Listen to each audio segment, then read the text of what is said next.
Research کے دوران ایک عجیب و غریب فینومنا نوٹس کیا۔ وہ سورج سے نکلنے والی لائٹ کی ویو لینتھ اور اس کے کلر سے سورج کی گرمائش کا اندازہ لگا رہے تھے۔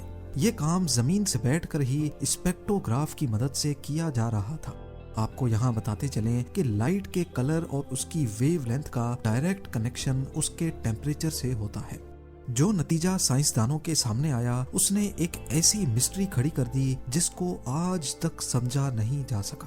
انہوں نے کیا دیکھا کہ سورج کی سطح یعنی اس کے سرفیس کا ٹیمپریچر تو 5500 ڈگری سیلسیس ہے، جبکہ اس کی سب سے آؤٹر ایٹماسفیرک لیئر کرونا کا ٹیمپریچر حیرت انگیز طور پہ 5 لاکھ ڈگری سیلسیس سے بھی زیادہ ہے، یعنی سورج کی سطح سے بھی کم از کم 100 ٹائمز زیادہ۔ یہ ایسا ہی ہے جیسے آگ سے دور جانے پر ہمیں زیادہ گرمائش محسوس ہو۔ یہ ایک بہت ہی انوکھا فینومنا ہے جس کو سمجھنے کے لیے سائنٹسٹ پچھلے 100 سالوں سے لگاتار کوششیں کر رہے ہیں۔ نارملی یہ لیئر سورج کی روشنی میں چھپی ہوتی ہے اور اس کو دیکھنا صرف سولر ایکلپس کے دوران پاسبل ہوتا ہے یا پھر کرونوگراف سن شیڈ کی مدد سے۔ 1958 میں ناسا کی اسٹیبلشمنٹ کے بعد کئی اسپیس مشنز کا آغاز ہوا۔ ایک کے بعد ایک سیٹلائٹس اور اسپیس کرافٹس نے پہلی بار اسپیس میں قدم رکھا، لیکن سورج کے اس انوکھے فینومنا کو سمجھنے کے لیے ضروری تھا کہ کوئی ایسا پروب بنایا جائے جو سورج کی کرونا لیئر میں جا کر جائزہ لے اور دیکھے کہ آخر وہاں ایسا کیا چل رہا ہے۔ وہ پروب 5 لاکھ ڈگری سیلسیس کی گرمائش میں بھی سورج سے نکلنے والی ریز پر اسٹڈی کر سکے، پر ظاہر ہے یہ کام اتنا آسان نہیں تھا، کیونکہ یہ اتنی گرمائش ہے جس کا اندازہ لگانا بھی کافی مشکل ہے۔